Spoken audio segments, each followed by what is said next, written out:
hear me? Yeah, I hear it. How you doing? Man, all things that are worth waiting for. I mean, it's been a struggle just trying to get hooked up, huh?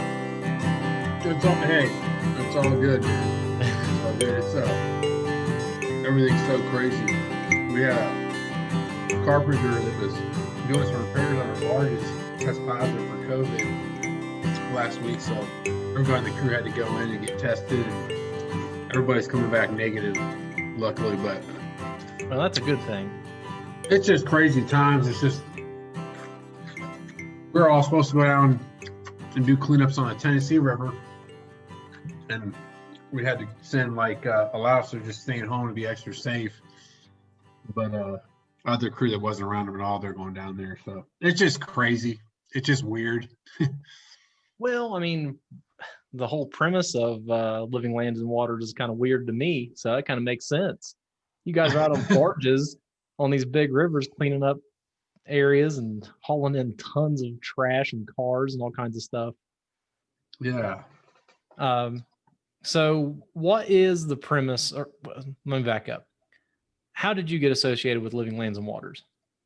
So I got associated with Living Lands and Waters. I had a friend that, first of all, can I start just how it was founded? I think that's a good starting point. So it was founded by my friend and boss, Chad Pagracki, and Chad grew up right on the Mississippi River. Spent a lot of time on the river, just literally was his parents' backyard, like 15 feet from the river was the Mississippi River. So he just played on the river, fished on the river, worked on the river as a commercial shell diver, diving for mussels on the bottom of the river. Okay. Yeah, which is a crazy job in itself. He did that in the summers in high school and college to earn extra money and help him pay his way through college. And he would just so you dive down, you have this oxygen, just makeshift,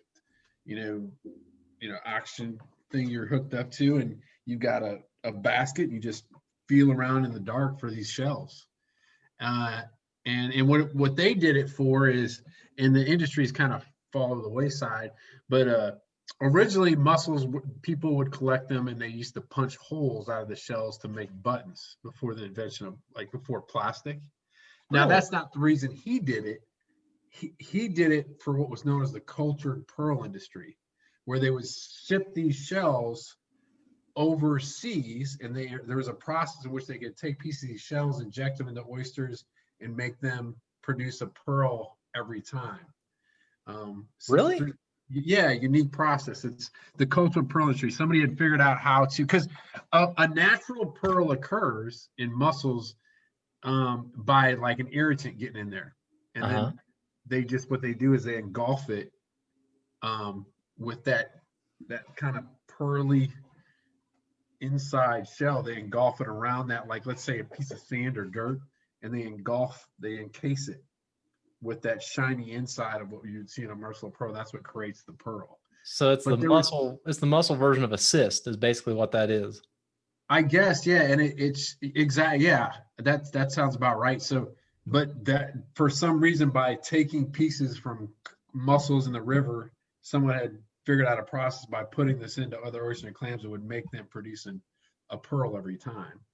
So anyway, he would camp on islands up and down the Mississippi River with his brother. It was all his time he spent out there, and living on the river. He got tired of seeing all the trash, because until you get down in it, you don't really understand the magnitude of the problem. Because stuff gets washed up into the woods, into shorelines, and places where your normal average person wouldn't be. Right. So he had the idea that he wanted to do something about it. He started calling politicians in the state, asking for funding in Illinois, and they all told him no for different reasons. That he was too young, that he was crazy, they didn't have the money, or for him. I mean, it wasn't like everybody was they didn't think. It's one of those things, it's bureaucracy. Some people were like, you're crazy for trying this. Others were like, it sounds like a good idea, but we don't have the funding. And others were kind of like, okay, who's this crazy high school kid who has this, they have other things they're dealing with. Wow. Anyway, okay. he kept this idea alive in his head. And fast forward, in college, his buddies were watching a NASCAR race, Uh-huh. and he noticed, that they have sponsors. He thought if companies were willing to sponsor someone to drive a NASCAR, why don't I try to reach out to companies to get funding to start this river cleanup project? And got one sponsor. A lot of people turned out, got one sponsor for $8,400, and went out and started just cleaning up by himself in his own boat. He was staging trash in his parents' backyard at one point, and got the local newspaper covered him, and then from there, through the Associated Press, major news networks started getting wind of this story. This young kid cleaned up the Mississippi River, and from there, it just brought him more attention, more credibility, and he kept building from that to fast forward to today. 22 years later, we've worked on 24 rivers. We have a fleet of 5 barges, worked with over 100,000 volunteers, and removed close to approaching 11 million pounds, which we would have eclipsed this year, but because of the pandemic, we've not been able to work with volunteers on the scale we usually do. And so anyway, how I started, that's a long, but I think it's important to establish. So Chad's from my hometown, Uh-huh. area, and I had a friend that worked with him, and I thought it was cool. I started volunteering, just as a volunteer, and then he tricked me into working for him about 13 years ago, and I love it. So that's why it's weird, it's weird for us to be like, if I'm home for a couple of days, I'm like, right now, I'm like, I want to just go out and go do something. It's an addiction for me. Plus I keep all our stats, so competitively, I'm like, okay, I know, typically we get about 500,000 pounds of trash a year. And Uh-huh. right now we're at about 134,000. Oh And boy. that's because we just haven't done many events uh, with volunteers. When you say keep stats, like versus other teams that are within the Living Lands and Waters, or is it like with other organizations across the United States? It's basically just for ourselves. We log like how many tires, how many bags we get, and we have like a average for those weights. We've calculated and we've compared it with, when we take stuff into a dumpster and counted it. There's certain items we get a lot of, like a 55-gallon barrel, a tire, a semi-tire, propane tanks, refrigerators. We have these averages. And then other stuff, it's just like an estimation. Like you'll get random big chunks of plastic, but we put all this in, we calculate it, we keep track of it, the data, and so yeah, it's more of a competition with ourselves, and just knowing, it's just fun to see it stack up, I guess. Oh yeah, I'd imagine.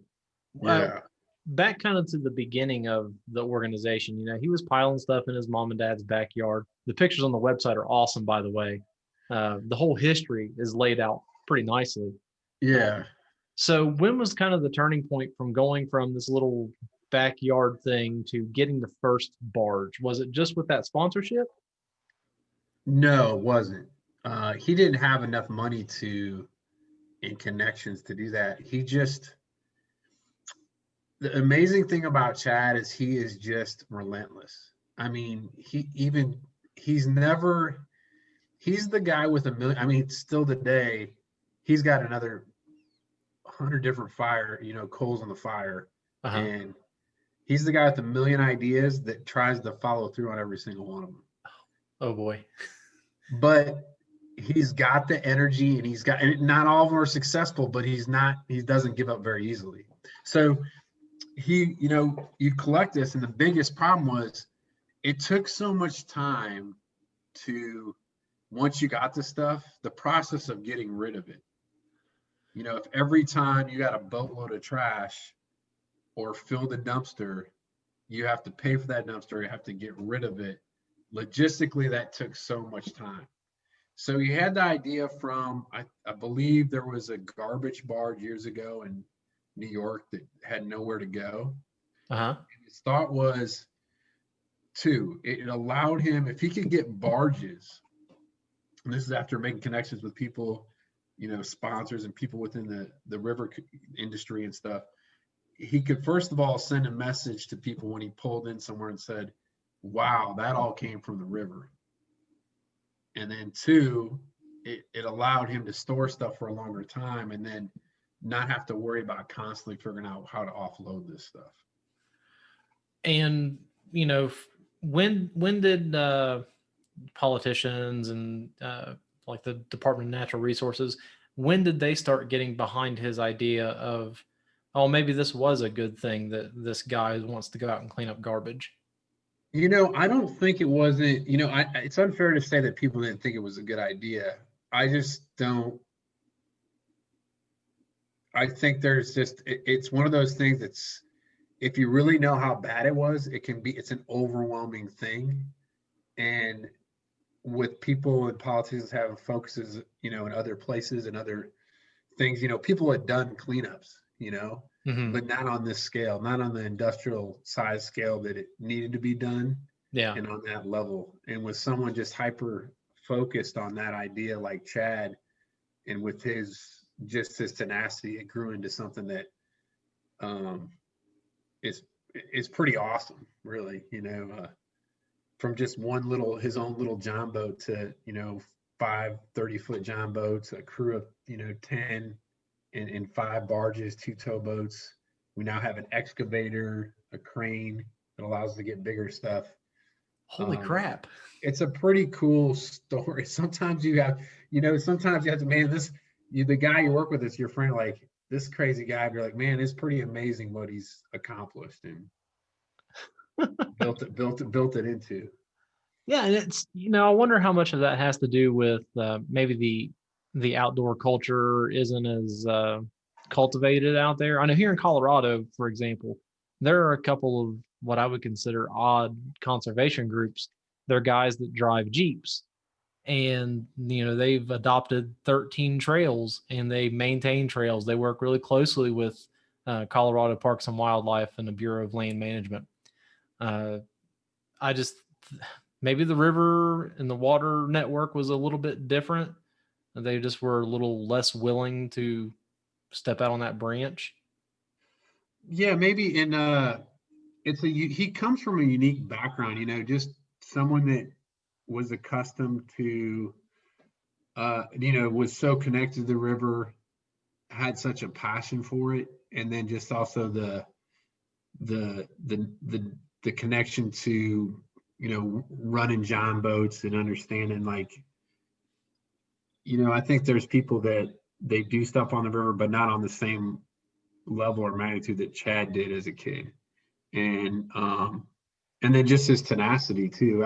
Like I said, people have always been doing cleanups and they still do cleanups, but just not on this scale, if that makes sense. So I don't think, it's not to discredit the things that other people have done, but it's just that just not on that level. And his ability to also recruit others to help. He's just got that charismatic personality that people grab, and not being so. I think one of the keys to him is we try in our organization, we try to make it fun and not try to be really pretentious and like, oh, we're so great and attract all, get everybody in, because I don't care what your background is politically or whatever. People all appreciate just hard work, tangible hard work. And from there, you can create relationships to start having the other conversations when it comes to why rivers are important and other issues concerning, why the river's health is important, all these other issues concerning the river and water quality and stuff like that. Anyway. Especially a river like the Mississippi. I mean, it's a huge resource. It gets used by everybody. Yeah. And it provides 18 million people with their daily drinking water. That's the other thing that I didn't know that. Yeah, before, it's, and that's one of the keys too, that what's cool about, we also have one of those barges, a floating classroom. So we bring in students, do hands-on river education. And, it's one thing what we do is reactive, but to be proactive is how this stuff get here, what is the majority of the stuff that we're finding, which is plastics. Mm-hmm. And teaching kids, how can we reduce this waste? How does it get there? Maybe why we should use less plastics in our day-to-day life. And just in talking to those points too as well. I want to talk about the classroom, but let's back up for a minute. Whenever he got his first barge, did he have to go through and get like a captain's license and do all the the nautical stuff you have to do? So here's the crazy. So this is where it's just crazy. So his neighbor was an old pilot. He was a school. He was a pilot when he was really younger. Uh-huh. Captain Mike, and in the first boat they had, it was a really kind of. It was like an old Vietnam like towboat that didn't have a lot of horsepower, Uh-huh. and they literally had to like make this makeshift uh, housing unit for it with a ladder going up to it. It wasn't your typical towboat. Just and they had to do that just and then it got to the point where it wasn't really high enough to see over the trash. So they have, you got to communicate versus walkie talkies. I mean, that's always done when you go into like a lock. Yeah. Barges are so big and long that you have to have people communicate you through locks and stuff. But in the beginning, it was a crazy ride. It wasn't like the best equipment. So he just got trained by an old timer, and Well, the old timer was the pilot. I mean, we still have to hire. We have a guy in our crew that's finishing his pilot's license now, but we still hire out regular pilots when we have to be moved, or we try to hitch rides from other towboat companies to save money because just the fuel costs are very expensive. You got to go a long distance. Okay. So whenever you guys go out for a cleanup trip on one of your barges, how long does it last? What do you guys do to prepare for that trip? So we're on our barges about 7 to 8 months out of the year, but we plan out our schedule, and then we'll be, maybe in a location for a week to up to a month, and then we'll park our barges in that location, and then we'll use that as a base, and then we'll go out from there miles and miles on our john boats, and then bring back stuff to the barge just sort of based on what it is. So the barge is just a collection point then, basically, just a moving collection point. Yeah, a collection point, and it's also where, in conjunction, one of the cool things with the workshops is not only just doing the education in these towns, but also the kids, the coolest, and a lot of classes will do this, is the students will go out and actually do a cleanup with us. So that's like, and then we'll talk about, so that's really powerful. And you can see the lights clicking because, for kids that are not the best in the classroom, they love getting out there, getting dirty. And then you got your attention when you want to talk about, the issue and what are we finding? How can we keep this stuff from getting here, and why it's important to keep it clean. It's like, it's that hands-on experience is so powerful. See, because whenever I first was reading about the, I guess the classes, I assumed you took like a group of people out on an entire, like a cleanup trip, so they'd be out there for like a month. But you guys just stop and have them come on for a day then. Sometimes for a day, but we also do like, we have an alternative spring break program where we have college students come out for a week at a time. We also do we started doing with sponsors like specifically like Cliff Bar. They have this organization called A Good Company where they'll have other employees from different companies in this partnership come out for a week and clean up with us. And that's really, really cool. But a lot of times it's just events with different sponsors or in the city with local volunteers for a day for like a 3-hour cleanup. But there are those times where you have people out for a week. And through your guys' cleanup efforts, have you kept track of the environmental impact you've had, whether wildlife is coming back, water quality improvement, anything like that? The biggest thing is there's less trash. For example, a place in Memphis where the last 10 years removed probably over 1 million pounds worth of stuff, and the majority of that being plastic bottles and single-use plastic, styrofoam. It's gone from where it was just like miles and miles of just floating trash in essentially this lake, which was an old oxbow that then eventually flows in the Mississippi River, to now it's like you can really, really see the difference.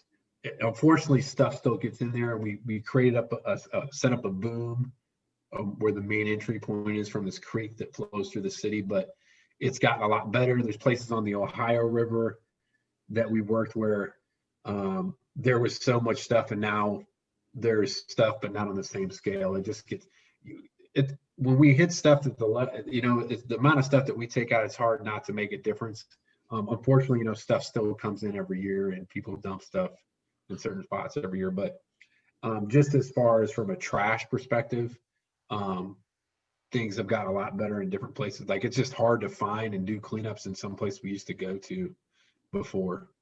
So There's no need. There's no need for it.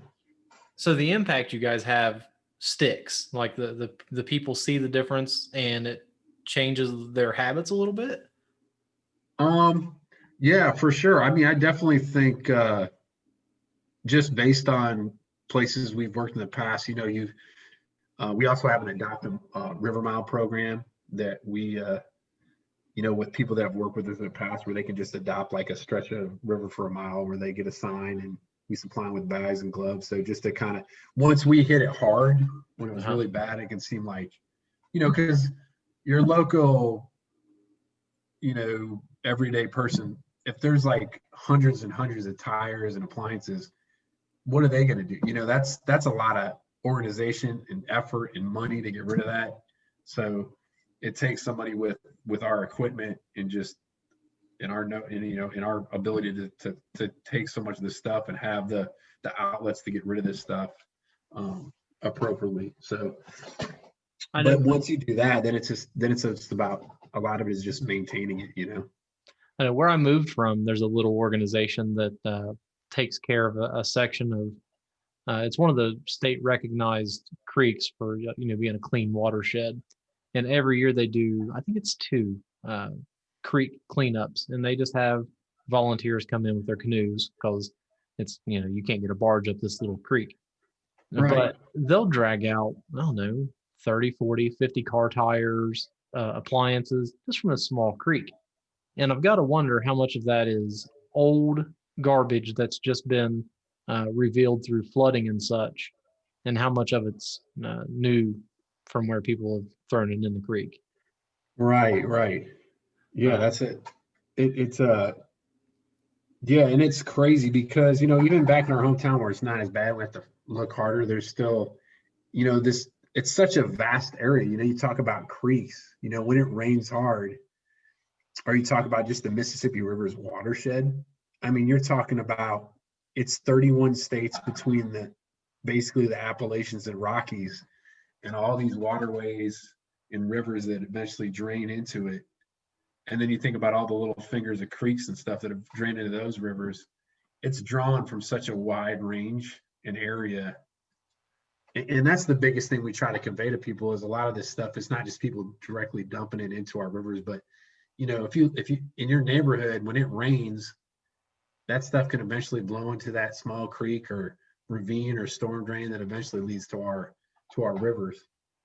And trying to make people, make that connection. And then, why should you care? Well, that's where you get your water. It just doesn't come from, bottled water doesn't come out of nowhere. It isn't like bottled water isn't from the tears of a unicorn. And that's the other thing we really try to convey, that I mean, maybe one of the biggest hustles of all time is the bottled water industry. I mean, it's not, the standards for bottled water are not, they're not as strict as the standards for tap water, and you're just paying a lot more money for really just a product that's not really any better a lot of times than your tap water. I mean, there's exceptions to that but that's where you need to address, like, I think, the infrastructure problem of our water system. And that's a whole other, I think, was it 2019, 18, Americans spent $31 billion on bottled water. Really? $31 billion. Wow. That's a lot of money. But they estimate for about $25 billion, you could fix a lot of these infrastructure problems we have with, like, our public water systems. And, just to put things in perspective, anyway. Well, yeah. So real quick, I guess on a little sidetrack, what's the alternative? How can you convince people not to buy bottles of water and just drink tap water? I think present them with that information. And I think also have them come out and do a cleanup and have them bag about 1 million plastic bottles, or come to our barges and see the bags and bags of stuff. And that's what's cool, I think, with students too. And they see it's pretty powerful when it's one thing to talk about these things, but for them to see it and see that we're actually doing it, you can just, you can tell when it's clicking for kids and they're making that connection. Yeah. I know that's so I mean, for all the water bottles that you guys catch in the Mississippi and all the other rivers, how much more escapes and gets out into the ocean? So they estimate, and a lot of the plastic enters our oceans is really from places overseas, and there's still plenty that gets out through the United States, but they estimate worldwide like a garbage truck worth of plastic enters our oceans every minute. Holy cow. There's now, yeah, every minute like a garbage truck worth of plastics. So I guess right now they estimate there's 5.25 million pieces of plastic that are now in our oceans. And then it just becomes really hard to recover once it gets out there. It breaks down through sun and wave action into microplastics. And I know there are some innovations I've seen to try to capture all those floating islands of garbage and debris. Have you guys looked into any of those, like the systems that catch it and filter it and then they can drag it off? See, that works in certain settings, but what people don't realize is the stuff that we're finding, it gets flooded. The river will flood and it'll flood. I mean, we'll work in areas where stuff gets flooded back hundreds of yards in the woods, in the floodplain. It's tires, it's in these big log, stuff in big log jams. So a lot of it is just pulling up into like secluded islands or like shorelines that no one visits, and then going in and checking it out. And you kind of get you just got to go in there and walk around, because when that water comes back up, it picks it up, just pushes it farther down. But it's not like on a tide, like where you see those systems with the conveyor belts. Is that what you're talking about? Yeah. In like a tide system, like where there's a tide controlled river, like we've worked on rivers like that too, the Delaware and the East River, where the tide will raise and fall. Those might be more effective there, but on the rivers in like the Mississippi, the Ohio, the Illinois, or the Midwest that aren't controlled by tides, those just ideally wouldn't work or be effective. You just got to go out and you got to dig up tires that are like half buried in the sand. And that sounds so hard, but very satisfying. It is sad. Yeah, it's satisfying. Yeah, it is. It really is. Like I'm like, we had to stay home for a couple of days because everybody's, for the COVID, and it's just driving me crazy. Especially if there's nice weather. Like, and then anyway, I was looking forward. It's funny. I was looking forward to doing these cleanups on the Tennessee River, and then half of us had to stay home just to be extra safe. I'm like, man, I'm like fiending. I'm like an addict for it, That's a good addiction. You could have worse addictions, I suppose. I know, but you get outside and it's tangible. You feel like you've done something. It's just, and you're doing other stuff here at home, but it's just not the same. Yeah, and whenever you guys get volunteers to come out and help you, do they have the same reaction? Like, is it people that have been involved in conservation and want to do something bigger, or is it people that have never done anything like this and they want to experience it and try to help? All the above.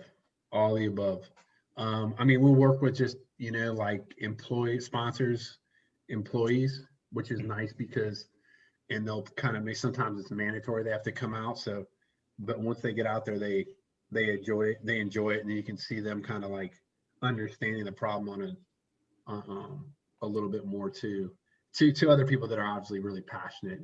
We have like our super volunteers that, don't miss a cleanup. Yeah, we got guys that will travel to come work with us. What's funny is I talk to my neighbors, we'll be hanging out. I was like, I've had neighbors come down for a weekend and help, and they just think it's cool. And they have like, I got to come out there. I'm like, yeah, come on out, man, whatever. It's funny. It's funny that people are like, because it is a weird, unique thing. And it's, and we, it's cool. You work in just so many, you get to see the country in a different way. From small river towns to the bigger river towns. It's pretty cool. Well, yeah, it's CCR's got a song about something like that. Never knew the right side of the city. Yeah. Right. And you guys are all volunteer based, right? Well, there's a ton of us, full-time crew that are paid, and then we do heavily rely though on just volunteers for a lot of our work. But we do have a full-time crew of 10 that are all Okay. paid staff because to keep it going. I mean, there's a lot of equipment and there's a lot going on. Oh yeah, it has to be a maintenance nightmare. Yeah, I feel bad for our maintenance guy, JB. He's always just, Oh, he's just like, especially with a boat, man. Boats are the worst. well, and it's like the thing is about boats too is like we're not just pleasure boating. We're pulling in and out of spots that are low water and yeah, They're work boats. they're work boats. They're like just filling them with thousands of pounds of stuff, pulling in and out of shallow water. It's yeah. And if a That's like person wanted to volunteer, is the best way just to get on the website and go from there. Yeah, just to check out our website at livinglandsandwaters.org. We're also on social media at Instagram and Facebook at Living Lands and Waters. And yeah, just check us out and see what our schedule is this year. It's just kind of weird, but we usually lay out our schedule in the winter and then show where we're going to be at, what we'll have available for cleanups in those locations and go from there. Or just even holler, like say, hey, I mean, if you're like, I'd like to come out, just usually we're like, yeah, that's fine. You want to come out. Bring your waiters. Yeah, exactly. Yeah. Well, Mike, my kid is going to be waking up here any minute. Is there anything else you'd like to kind of add to kind of sum things up and maybe a little bit of advice for people? Yeah, just think about reducing your waste and you never know what you're going to find out there. Just find a lot of different cool, unique things. And I think one of the cooler things I've ever found, I think when, people ask is like a Civil War mortar shell from 1863. Oh, wow. So yeah, just go out. It starts, if you want to keep your rivers clean, start with like reducing your waste and then, just even clean up your neighborhood. When you go on a walk, just pick up the trash you see. And yeah, that's pretty much it. And check us out, Living Lands and Waters. And I appreciate the time, man, Zach. Hey, no problem. Sorry, I was a little bit rushed. No. Maybe after you guys do a big event, we can do another one and try to get Chad involved. No, for sure. Sounds good, Zach. All right. Thanks, man. Thanks, man. Take care. Yep. See ya.